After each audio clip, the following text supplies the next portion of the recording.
Laranja. Muito bom dia, muito boa tarde, muito boa noite a você que está ouvindo o Cartão Laranja. Este que vos fala sou eu, Everton Dertônio, e tenho a responsabilidade de comandar o debate sobre a 25ª rodada do Campeonato Brasileiro 2021. Rodada com muitos gols, hein? Muitos gols mesmo. Daqui a pouco a gente já vai começar falando de Palmeiras e Bragantino, um jogo com 6 gols. Mas antes de começar o nosso debate, apresento-lhes os nossos comentaristas e os seus destaques de hoje. Primeiro ela, Vitória Fernandes. E salve, salve, galera! Como é que vocês estão? Quem não está nada bem é o Corinthians, que perdeu após 10 jogos de vencibilidade. Foi aí uma derrota, né, interessante pro esporte, foi um jogo bem legal, a gente vai falar sobre isso. E vem com a gente que tem Cartão Laranja no ar. Fala aí, Guilherme Cambiles. Bom dia, boa tarde, boa noite a todos que estão acompanhando mais um Cartão Laranja. Meu destaque de hoje vai para o Neymar, o nosso basicamente único craque que a gente tem para a próxima Copa. Anunciou que a partir de 2026, ele, numa entrevista ao DAZN, que ele não participará da Copa seguinte, né? A última Copa dele seria essa de 2022 no Catar. O Neymar me parece um pouquinho com alguns problemas, principalmente psicológicos, talvez um pouco afetado, com alguma coisa do tipo. E aí a pergunta que fica, né? Até onde que só o dinheiro, a fama é tudo para uma vida de um jogador de futebol? Até onde isso resolve a vida e faz com que ele queira jogar até 40 anos, mais ou menos, por aí, como a gente está vendo casos hoje em dia de jogadores chegando até essa faixa etária. Então, é um Neymar que não sei com o que ele vem passando, os problemas que ele vem tendo psicológico, de família, e até de, às vezes, algumas pessoas que pegam um pouquinho a mais no pé dele, e, enfim, a gente talvez fique com o nosso único craque até só a Copa de 2022. Não apenas o que o dinheiro e a fama traz a um jogador de futebol como todo ser humano, né? Temos que lembrar que não são jogadores de futebol, são seres humanos, que também passam por problemas psicológicos como qualquer outro.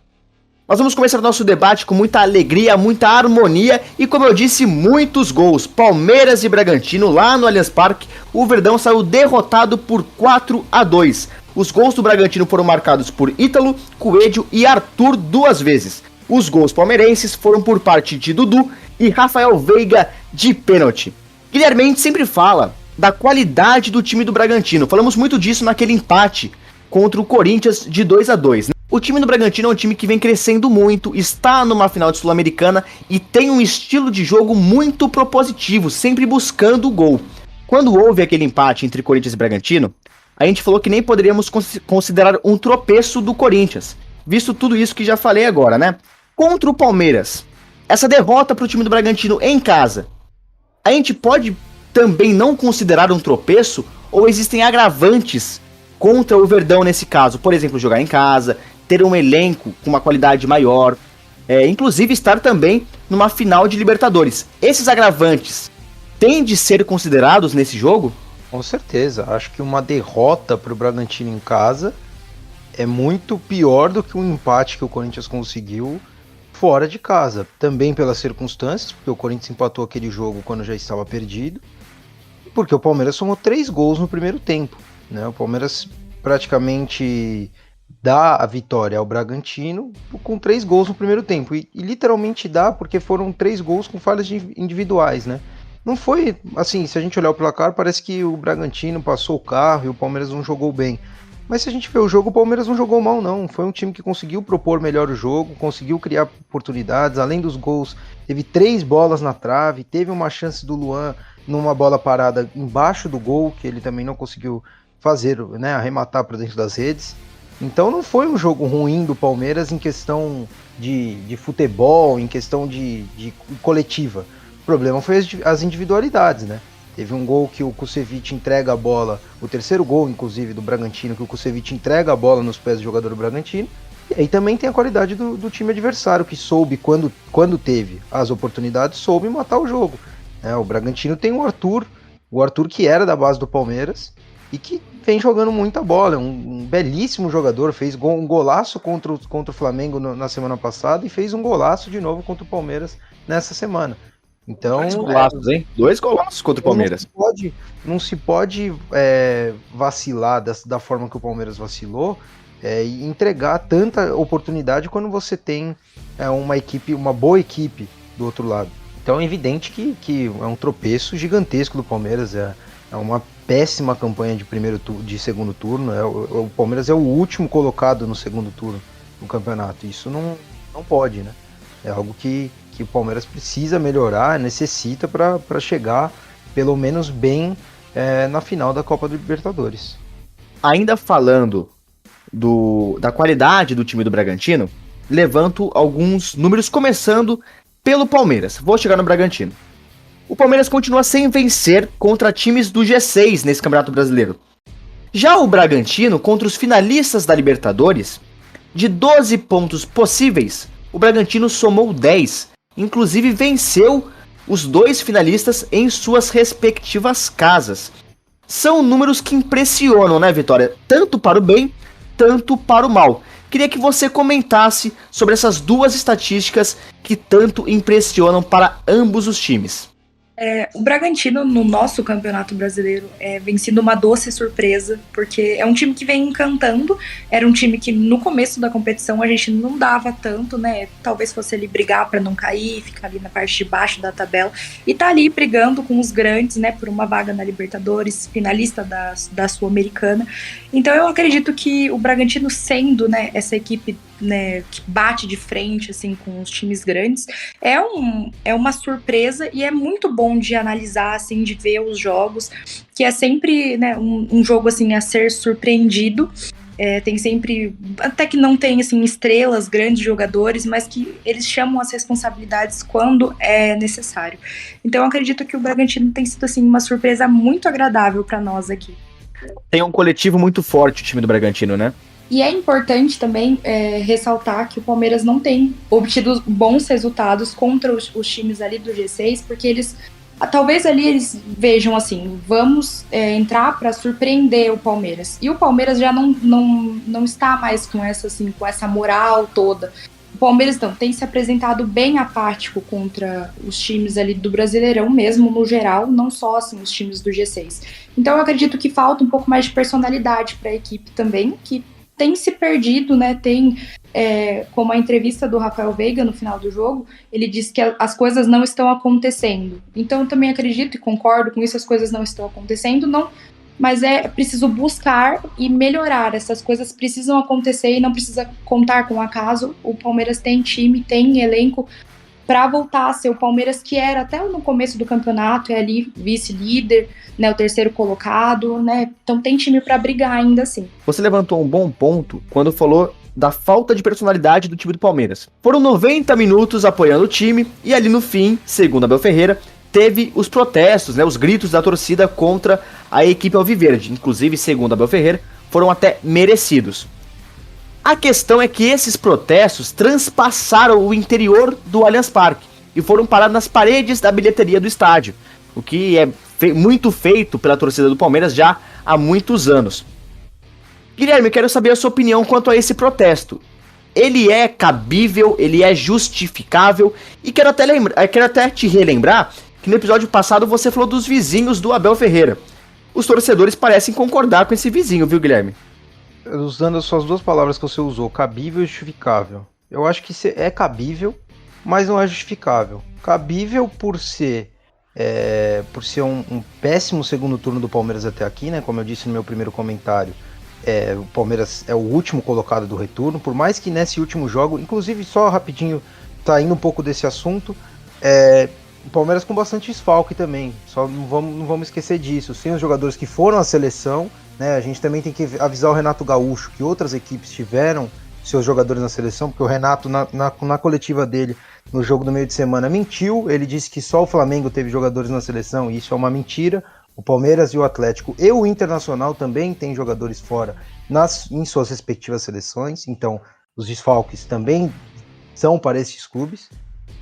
E então eu acho que é um protesto cabível, mas não acho justificável. Cabível por ser uma péssima campanha nesse segundo turno, mas não é justificável porque daqui 1 mês e meio o clube tem uma final de Libertadores pela frente. Mais uma, aliás. final de Libertadores, num momento que, né, a gente já falou aqui, o Palmeiras não era favorito para passar contra o Galo, passou e tá na história um dos poucos clubes que conseguiu mais uma vez chegar em 2 finais consecutivas de Libertadores. Isso é muito difícil e eu acho que não é justificável por conta disso. E sobre os protestos, né, a pichação após o jogo, eu sempre tento diminuir ao máximo esse tipo de protesto quando a gente não tem comprovação de quantas pessoas de fato foram lá pichar o muro, protestar, enfim. Porque ao mesmo tempo que pode ser 500 torcedores que foram lá pichar o muro, pode ter sido um só, a gente não sabe quantos são. Então eu tento sempre diminuir, porque eu acho que é evidente que a gente tem que falar, porque é a imagem que fica, etc e tal.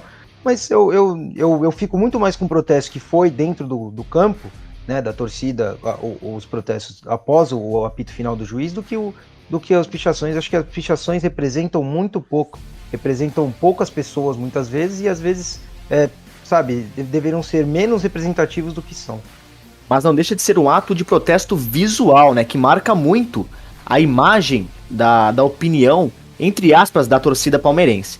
Vitória, quero te perguntar a respeito já também da Libertadores, pensando lá em Montevidéu. Ainda temos tempo até a final contra o Flamengo. Mas essa má fase que o Palmeiras vive no retorno do Campeonato Brasileiro, como o Guilherme falou, seria o último colocado, né? Essa má fase, ela pode interferir no psicológico dos jogadores dentro de campo, na final da Libertadores? Eu acredito que pode, eu acredito que vá sim, se o motivacional do Abel não for, né, à altura. Eu acredito que muitos jogos se ganham no vestiário, dependendo ali da motivação que é dada antes, visto dos jogadores mais velhos, do próprio treinador. Então eu acredito que dá sim para melhorar. O Palmeiras precisa acreditar um pouco mais em si mesmo, né, cada um dos seus jogadores também acreditar no seu potencial e voltar, porque eles são a mesma equipe, né, que conseguiu bons resultados, que chegou até a final.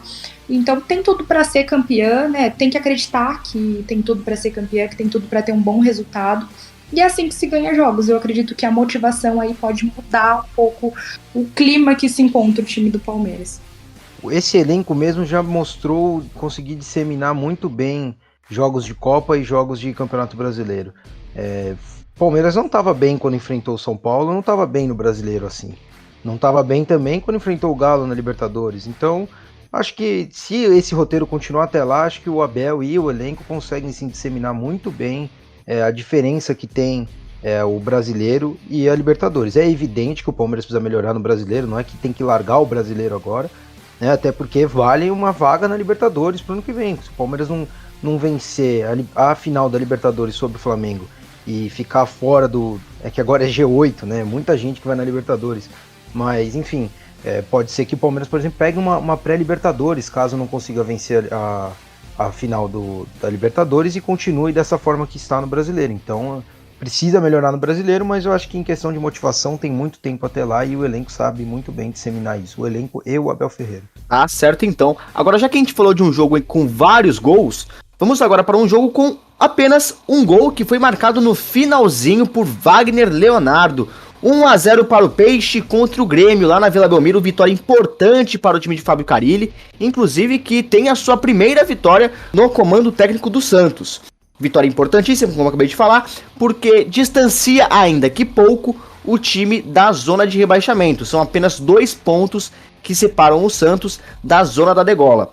Agora, o Santos empurrou ainda mais o Grêmio para o Z4. O Grêmio ocupa a 19ª colocação da tabela do Campeonato Brasileiro.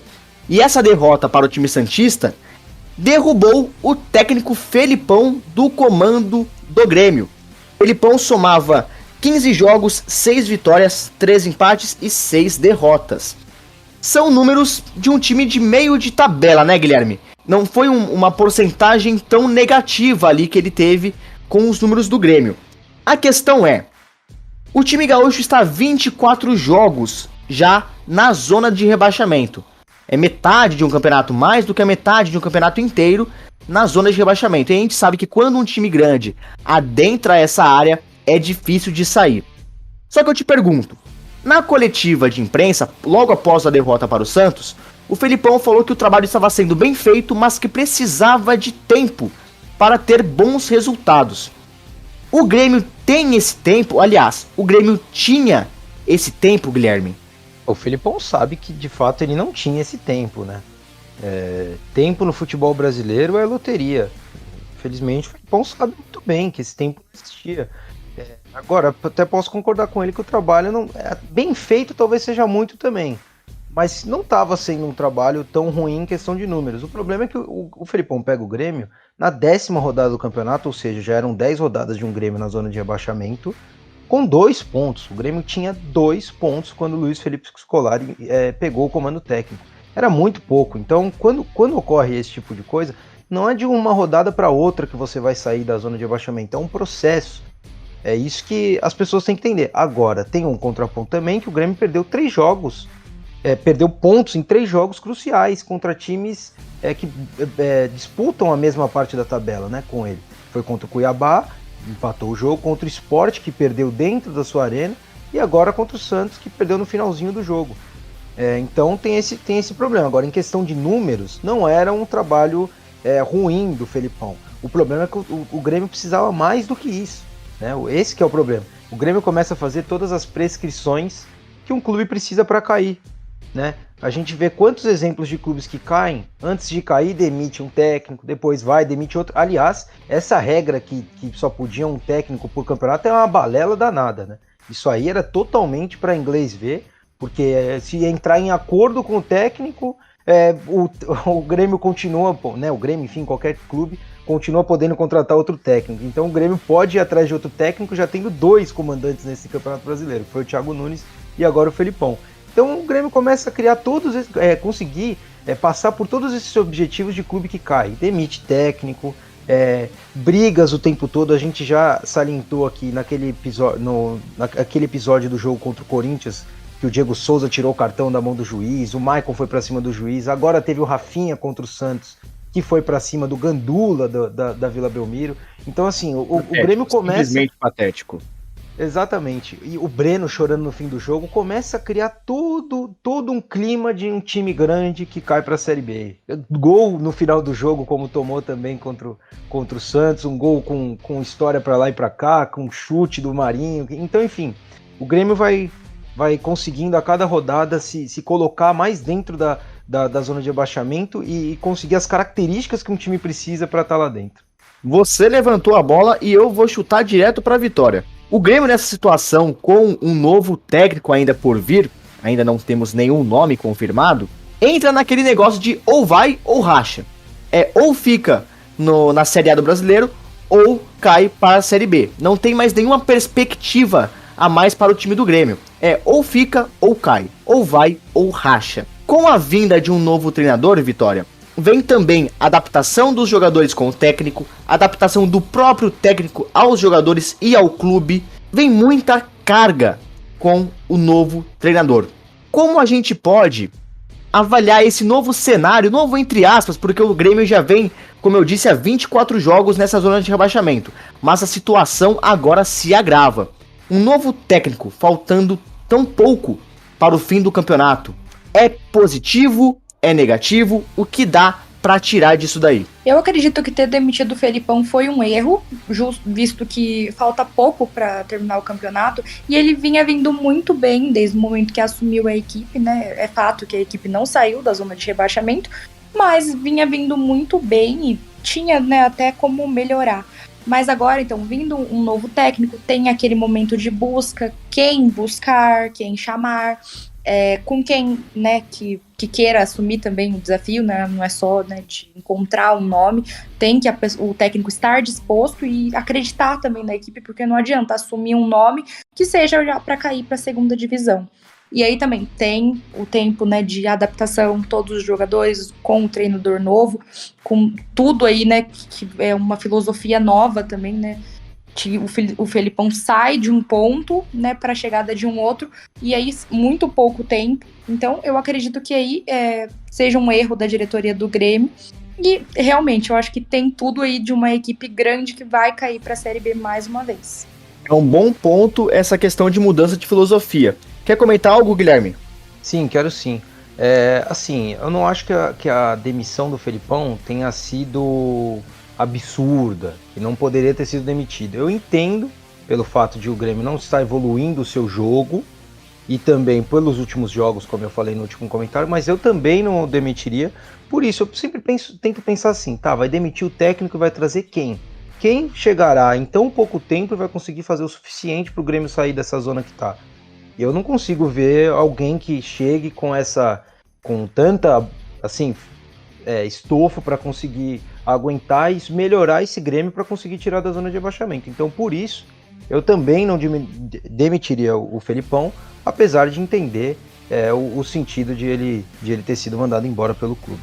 É isso, agora voltando um pouco para o confronto que foi Santos e Grêmio, falando mais da equipe santista, queria que você, Vitória, desse alguns destaques individuais. Afinal, foi uma partida muito diferente da partida que foi São Paulo e Santos, naquele empate tenebroso, ruim para as duas equipes, em que o Santos ficou totalmente recuado, só saiu ali no finalzinho para atacar o São Paulo, mas pouco fez ao gol de Thiago Volpi.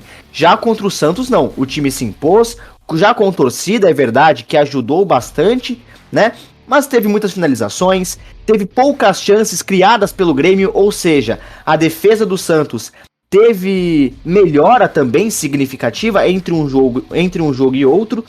Mas então, devido a tudo isso, queria que você desse alguns destaques individuais da equipe do Peixe.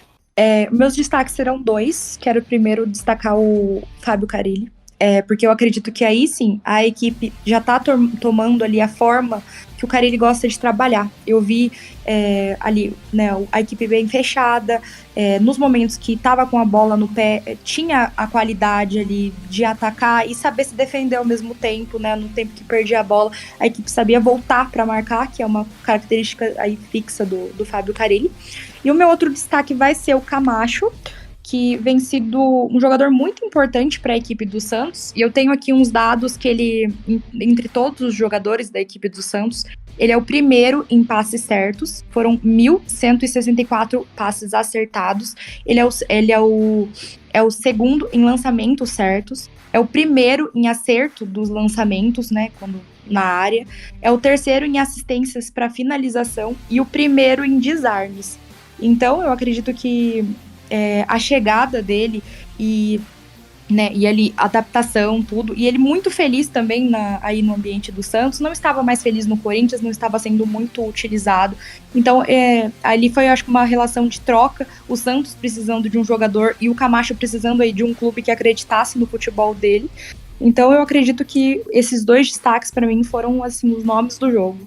Eu tinha falado alguns episódios atrás, Guilherme, que o Santos enfrentaria uma sequência dificílima de jogos nesse Campeonato Brasileiro durante esse momento em que vivemos. Grêmio, São Paulo, Fluminense e Atlético Mineiro, não exatamente nessa sequência, mas são esses os confrontos que o Santos teve e ainda terá. 2 desses jogos já foram, e o Santos somou 4 pontos de 6 disputados. São números que me impressionam, de verdade, porque eu mesmo não acreditava nessa pontuação que o Santos conseguiria nesses jogos. É um recomeço para o time do Santos, ainda que baixo, né? Está apenas a 2 pontos da zona de rebaixamento. Mas você vê um recomeço, uma postura diferente do que era antes? Sim, é um recomeço de fato. Até um recomeço com novos atletas que chegaram e estão começando a se ambientar o clube, como o Léo Batistão, o Velasquez, o zagueiro, né? Então é um time um pouco diferente também do que vinha de outras rodadas, inclusive eu achei bem bacana a escalação do Carille, um time em questão de peças, bem ofensivo, né? Um 3-5-2 ali, mais ou menos, com os alas sendo Marcos Guilherme e Lucas Braga, que são na verdade pontas. Ele poderia muito bem fazer, por exemplo, uma linha de 4 e esses dois serem os pontas do time. E na verdade eles jogaram de alas, 2 alas bem ofensivos, achei isso bem bacana. E foi um jogo muito bom do Santos. Também não achei que o Grêmio jogou mal, acho que no segundo tempo o Grêmio caiu, é verdade, mas o Santos foi muito bem, né? Tanto no primeiro tempo quanto na segunda etapa, com bastante oportunidades.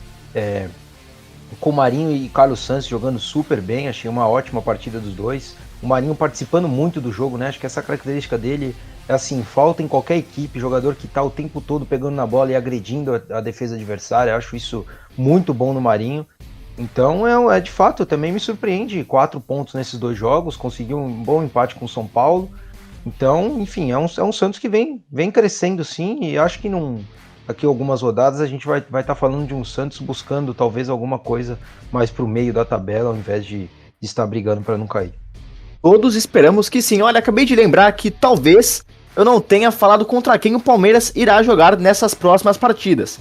Primeiro enfrentará o Bahia nesse meio de semana. Se você está ouvindo o podcast terça-feira, que é a data do seu lançamento, é hoje. Já se prepara que hoje tem Verdão.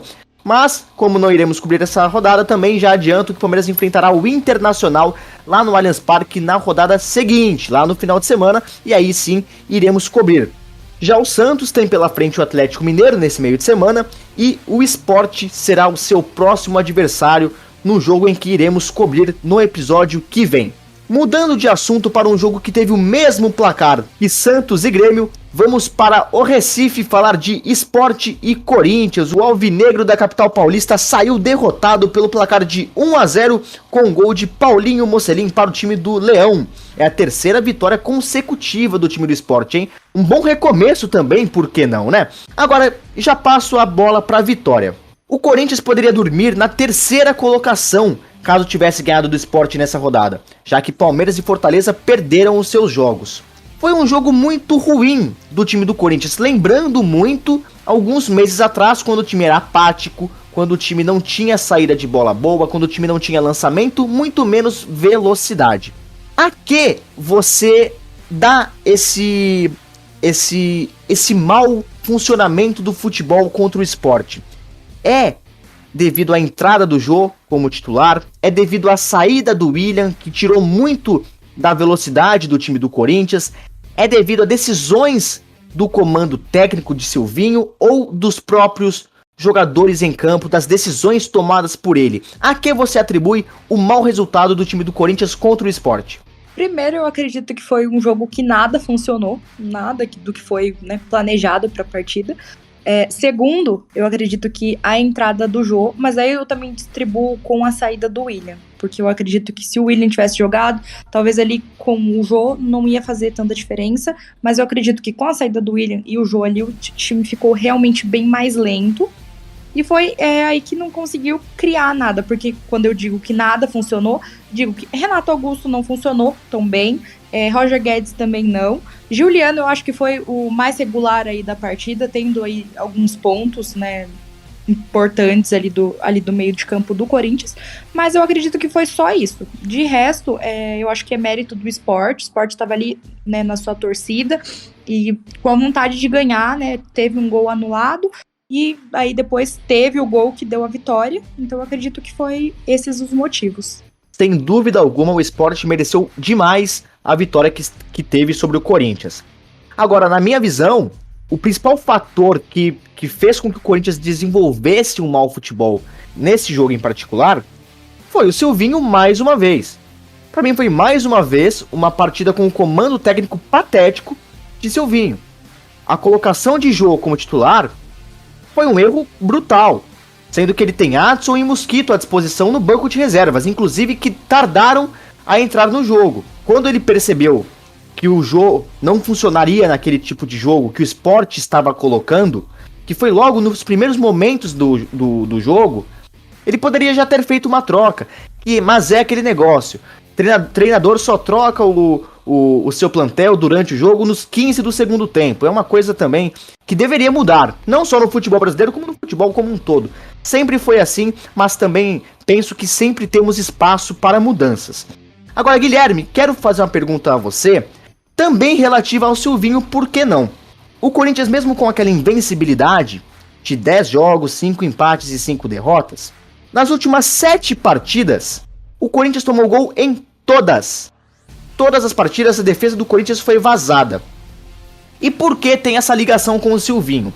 Tem muito daquele meme de linha de 4 e do Silvinho estar consertando a defesa do Corinthians e até ter concretizado com êxito a defesa corintiana.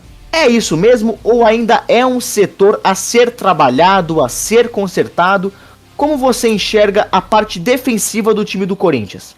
De fato, esses números chamam atenção, né? Tomar gol em todos esses jogos é bastante, de fato. Agora, também teve muitos jogos aí que o Corinthians acabou saindo com resultado positivo. Então, acaba que né? É meio que balanceado. Mas aí também tem um problema que é o seguinte, acho que não é nem a linha de 4, tá? Acho que aí também é uma questão do time como um todo, como o time em coletivo vem defendendo. É um time que perde o Gabriel, por exemplo, que não tá na equipe, o Cantígio, eu vejo, ainda que o Cantígio esteja muito bem, esteja até me surpreendendo como titular do Corinthians, tem menos combatividade do que tem o Gabriel. Renato Augusto e Juliano também tem menos do que tinha o Rony no meio campo, né? Até porque são jogadores que ainda, principalmente o Renato Augusto, ainda está começando a pegar um ritmo maior de jogo. E os próprios pontas, o William e o Roger Guedes não são, e o próprio Gabriel Pereira não são jogadores com tanta... Até o Gabriel Pereira um pouquinho mais do que o Roger Guedes e o William. E também não estou dizendo que eles não estão ajudando defensivamente, mas é só uma questão de que, como o Corinthians agora está com peças mais propositivas, aí se torna um pouco mais vulnerável mesmo a questão da defesa. E sobre a escalação, concordo com vocês, até porque não é só uma mudança, né? Não é só a saída do William para a entrada do Jô, são duas aí, porque o Roger Guedes também muda de posição. É um Roger Guedes que sai do centro e vem para a ponta para o Jô ser o centroavante. Então seria muito mais cabível em questões táticas, por repetir mais a escalação, não mudar tanto o esquema tático da equipe, você continuar com o Roger Guedes pelo centro, porque estava dando certo, o Roger Guedes vinha muito bem, e colocar na ponta, ou na ponta esquerda, né, ou o Mosquito ou o Adson. Né? Até porque, por exemplo, o Mosquito, ele vinha entrando bem, diferentemente do Jô. Se tinha alguém que merecia estar voltando à titularidade do Corinthians com a saída do William, seria o Mosquito e não o Jô. O Jô não venha fazendo boas partidas quando entrou no segundo tempo. O Mosquito já não. O Mosquito entrou contra o Bragantino, fez o gol do empate. Né? No jogo que entrou contra o Bahia, participou, até que jogou menos minutos, mas participou bem do jogo. Então eu acho que tem muito a ver com essa questão da substituição que o Silvinho achou para a saída do William, que se machucou. Essa saída do William é um ponto que pode preocupar o torcedor corintiano. Não pelo fato dele ficar muito tempo sem jogar, não é isso que falo. Mas é o seguinte, quando as peças essenciais do time do Corinthians não estão em campo todas juntas, o que é natural de acontecer, afinal, nem todos vão jogar todos os jogos, por forma física, suspensão, enfim, N motivos. Quando uma dessas peças não está em condições ideais para o jogo, ela tende a ser substituída. Ok. A questão é, se formos nos basear na partida contra o Sport, o Corinthians não teve um bom desempenho trocando essa peça fundamental, que é o William. Isso para o futuro, Vitória, pode ser um problema? Pode ser uma questão que preocupa o torcedor corintiano? E também já te levanto outra preocupação, que é a preocupação da decisão, de momentos decisivos que o Corinthians passa, não apenas nesse brasileiro, mas também nos últimos brasileiros, onde precisa, às vezes, de uma vitória contra um time considerado inferior e não a faz. E não é porque não a faz por resultados, do acaso, mas porque o Corinthians joga mal. O Corinthians tem um desempenho muito abaixo do que vem fazendo. Por exemplo, não atacar, não correr, não ter velocidade, não ter movimentação. São sempre esses os erros cometidos pelo time do Corinthians em momentos como esse. Voltando para a realidade, voltando para o presente do Corinthians e voltando para o presente também do campeonato, eu relembro aquela sequência de empates que o Corinthians teve contra o Atlético Goianiense, Juventude e América Mineiro.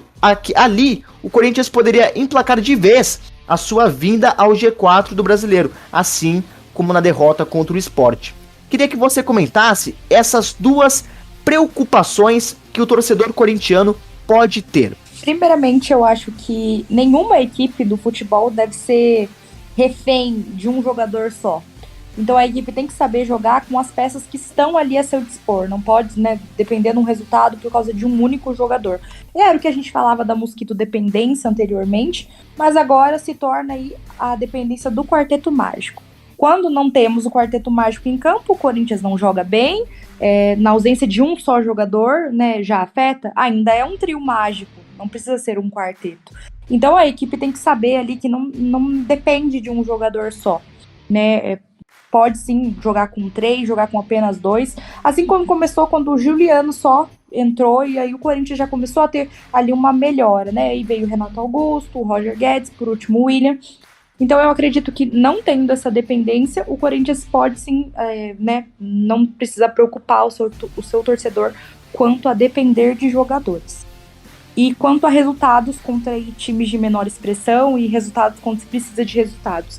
Eu acredito que isso é um problema que se faz presente na vida do Corinthians há muito tempo, né? Quando precisa ganhar, não apresenta o resultado, né? Não consegue nenhum empate. Parece que o jogo que o Corinthians precisa ganhar, ele já, né? Você já entra em campo ali com um resultado, né? Um empate, uma derrota, nunca com um resultado tão positivo quanto a equipe precisa.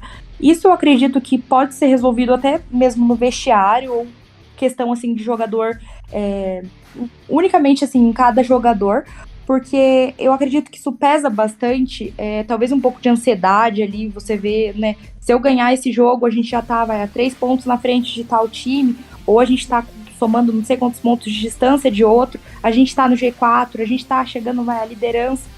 Então eu acredito que você segurar um pouco isso e ali jogar o jogo, né, ter ali a centralidade de jogar o jogo e não pensar assim muito além ali, vamos fazer o nosso jogo, o que acontecer, aconteceu, eu acredito que isso pode melhorar, porque aí o Corinthians já entra pressionado e não acaba entregando resultado nenhum, e o resultado é sempre negativo, e não chega, né, e aí acaba que o torcedor acaba, né, tendo aquela expectativa e ela nunca é correspondida. Pois é, eu acho que assim, essa questão de quando o Corinthians não consegue fazer ponto, quando tem a chance de subir mais na tabela, eu acho que isso não ocorre, essa questão de fiquei mais pressionado por conta do outro time ter perdido. Eu acho que é uma questão mesmo da equipe que ainda está se montando. Eu não coloco muito nesse mérito, não. Acho que é normal que o Corinthians ainda oscile, e aliás, eu acho que assim, essa questão do quarteto, a gente tem que falar também, o William até agora ele não tinha ido tão bem assim, né, pra gente colocar o William como se fosse o desfalque que tivesse acabado com todo o esquema tático do Corinthians. Eu acho que o que mais influenciou mesmo foi o fato de ter mudado a posição do Roger Guedes e ter colocado ali um jogador mais pesado na frente. Acho que foi mais a característica e não a falta do William em si, que é de fato muito bom jogador, mas que ainda não demonstrou aquilo. Que ele sabe muito por conta disso que eu estou dizendo, de ser ainda início de temporada do William. A gente não pode esquecer disso, é início de temporada do William, gente. Ele estava de férias, né? Então, acho que tem essa questão também. O Renato Augusto também, o Roger Guedes também, apesar de, né, o Roger Guedes, o Juliano, enfim, vem demonstrando muito futebol. Mas ainda acho que é normal, e também o Sport vem bem, né? Como o Everton citou, o Sport 3 vitórias seguidas. O Sport fez um bom jogo contra o Corinthians. Um bom jogo que não vinha fazendo antes desses 3 jogos. O Sport não vinha bem. Não foi aquele jogo que o Corinthians não foi bem e que o Sport ganhou ali por uma bola vadia, etc. Não, foi um Sport bom no jogo. Foi um jogo legal da parte do Sport. Também por demérito do Corinthians, mas claramente tem os méritos do Sport, que conseguiu a sua 3ª vitória, como a gente já falou por aqui. É, isso aí. Eu só discordo de você quando você fala que o William ainda não demonstrou muito do futebol que ele tanto pode dar. É verdade que ele pode crescer mais, né, no time do Corinthians, mas, ao meu ver, pelo menos, ele demonstrou muito na partida contra o Palmeiras, em outras partidas também, onde ele deu muita velocidade. O Palmeiras foi exceção até agora, eu achei. E profundidade à equipe do Corinthians.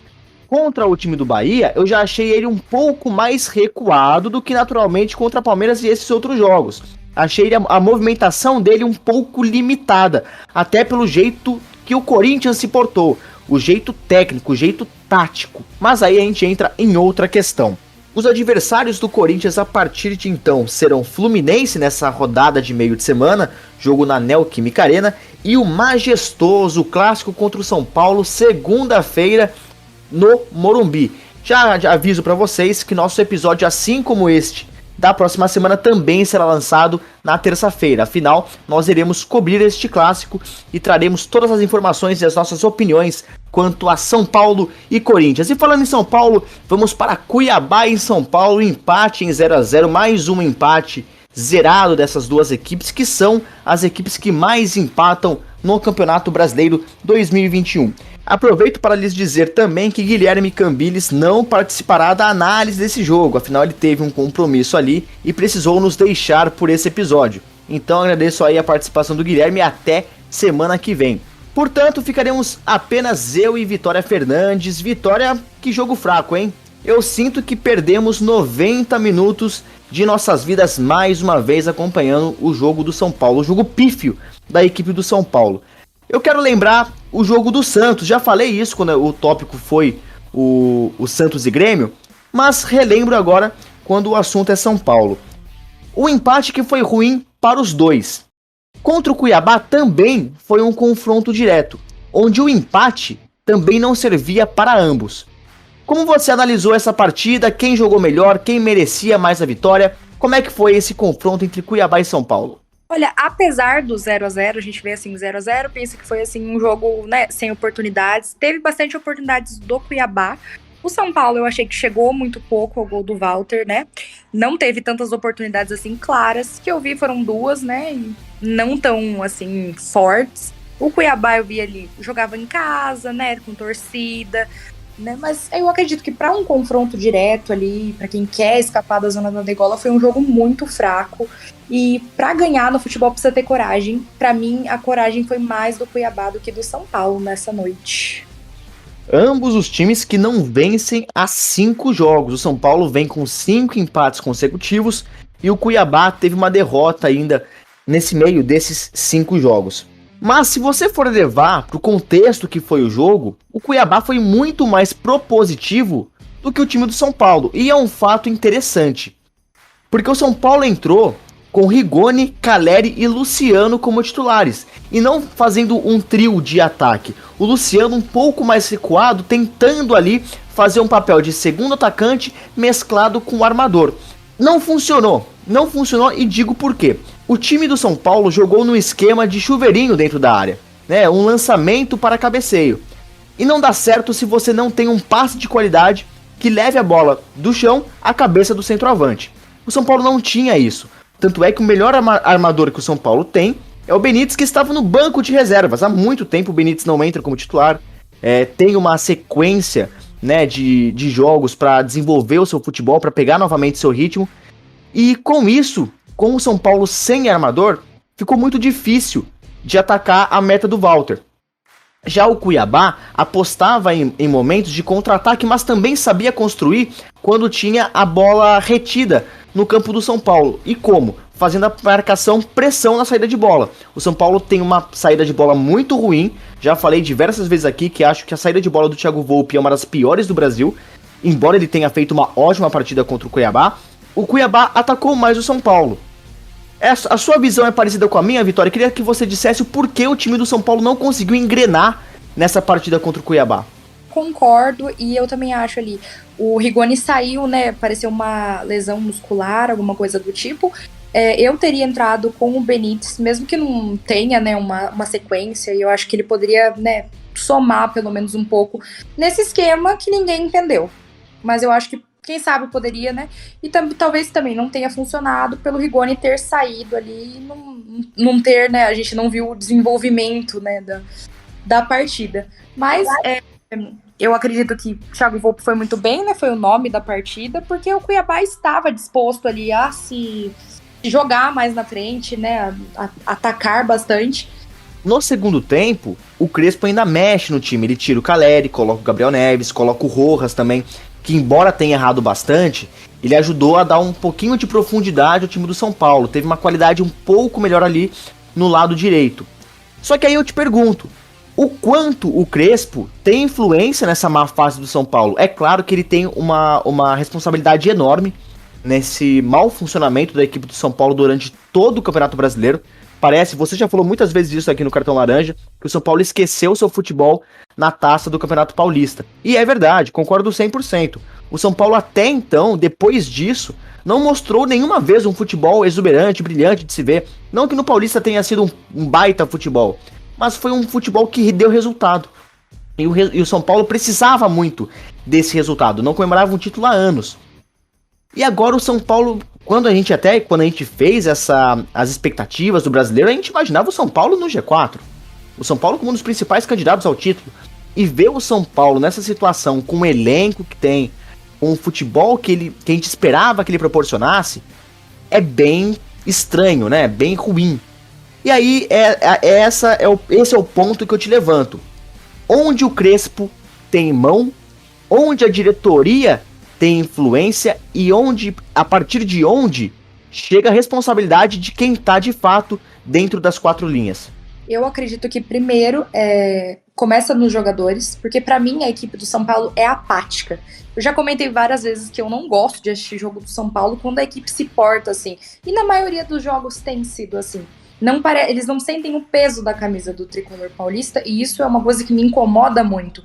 Porque gostar de futebol é você sentar para assistir uma partida e se divertir com aquilo, ver boas jogadas, bons lances.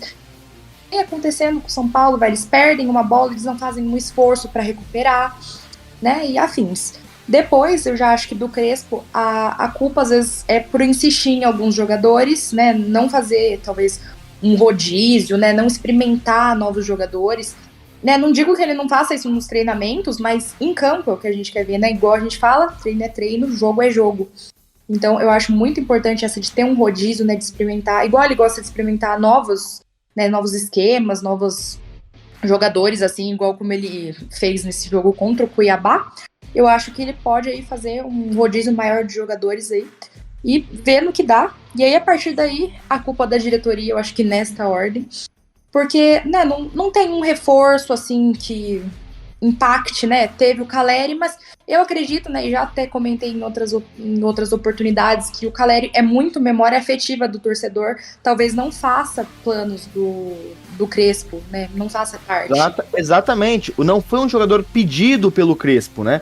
Foi um jogador que a diretoria simplesmente trouxe por essa memória afetiva que o torcedor tem e por pedir o Caleri há muito tempo. Desde que o Caleri saiu do São Paulo, na sua primeira passagem, a torcida pede a sua volta. E agora tem. Só que é o detalhe que você bem levantou. Vai do Crespo se ele quer utilizar, como ele quer utilizar esse jogador. Pode continuar seu raciocínio, Vitória. Então, eu acho que é bem isso mesmo, né? Eu acho que faltou um reforço assim, ou alguns reforços, né? Talvez um outro zagueiro ali com o Miranda. Não, mas eu digo assim, não um zagueiro assim, né? Da base, talvez. Mas assim, pra ter assim, aquele clima de competição, de eu preciso mostrar resultados, senão perderei minha posição. Isso eu vejo assim, né? Porque tem uma equipe considerada titular e ela é titular o campeonato inteiro. Por isso que eu acho a importância dos rodízios, né? Do jogador, assim, tá sempre se mostrando melhor. Talvez ele um meio atacante ou um armador, também acho interessante, porque se você for parar pra analisar, o São Paulo não tem. Né? Pra mim, nesse jogo, eu teria utilizado o Benítez, mas, né, se não fosse, não sei quem colocaria no lugar, acho que acabaria com a mesma formação do Crespo. Então eu acho que são esses os aspectos. Quanto ao Benítez, eu sou muito adepto daquela filosofia que é assim, jogador bom tem que jogar, independente de quanto ele for jogar. Então, aquelas desculpas, mas ele só aguenta 35, mas só aguenta 45, que sejam os iniciais, que sejam quando o time está começando a partida. Depois que você precisa de um resultado, na segunda etapa, quando ele entra, o time já precisa alavancar, precisa fazer o gol, fica a pressão maior, o caldeirão começa a ferver. Então, quando ele inicia a partida, eu acho que ele tem a calma e a tranquilidade maior para poder fazer o seu jogo, né? Fazer com que o jogo do São Paulo dê certo. Você falou de titularidade, de pouco rodízio, né? De algumas titularidades absolutas.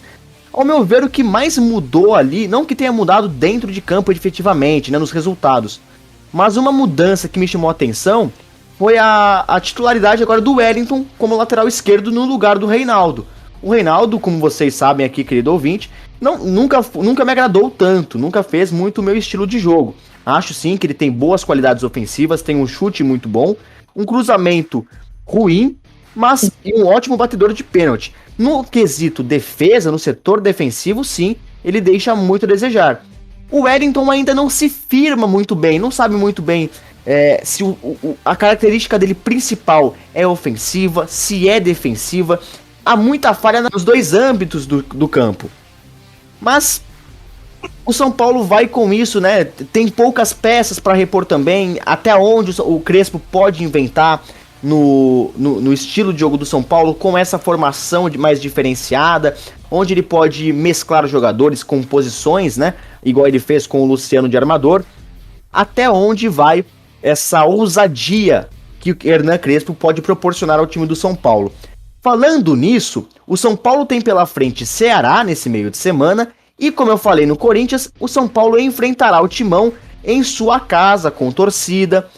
Muitas coisas que favorecem o São Paulo, mas que também podem ser a etapa derradeira para Hernan Crespo.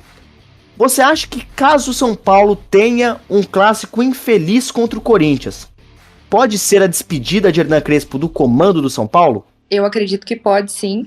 Isso se não acontecer contra o Ceará, né? Mas eu acredito que não. Eu acho que se o resultado for negativo ou for um empate contra o Ceará, ele balança, mas deixa pra cair, assim, se o resultado for negativo contra o Corinthians. Eu gostei dessa palavra aí, ousadia. É o que falta realmente a Hernan Crespo e é o que pode vir aí a, né, deixá-lo no cargo do tricolor até o término do campeonato, pelo menos. É um ponto que a torcida do São Paulo bate muito negativamente com o Hernan Crespo, né? Fala que ele é pouco ousado, tem algumas ideias muito conservadoras no estilo de jogo. Você mesma disse, né, desses titulares absolutos com quem ele insiste, né? Igor Gomes, o próprio Léo, né, na zaga do São Paulo. Mas eu acho também, Vitória, que caso haja uma derrota para o Corinthians, provavelmente Hernan Crespo saia do comando do São Paulo. Até porque a pressão vai ficar insuportável para ele. Se antes, sem torcida, já estava uma grande pressão para a saída dele do comando técnico, imagina com o torcedor presente e perdendo um clássico importantíssimo para o São Paulo. É um majestoso, é um clássico gigante, com história. Então perder um clássico desse, no momento em que o São Paulo vive, como eu disse, uma sequência de insucessos muito grande, uma posição não muito boa no Campeonato Brasileiro, apenas a 4 pontos até então da zona de rebaixamento. A gente ainda tem que ver como será o jogo contra o Ceará. E mesmo que aconteça uma vitória contra o Ceará e o São Paulo perca para o Corinthians, eu imagino sim que ele balance muito no cargo, prestes a cair. Essa é a minha opinião em relação a isso.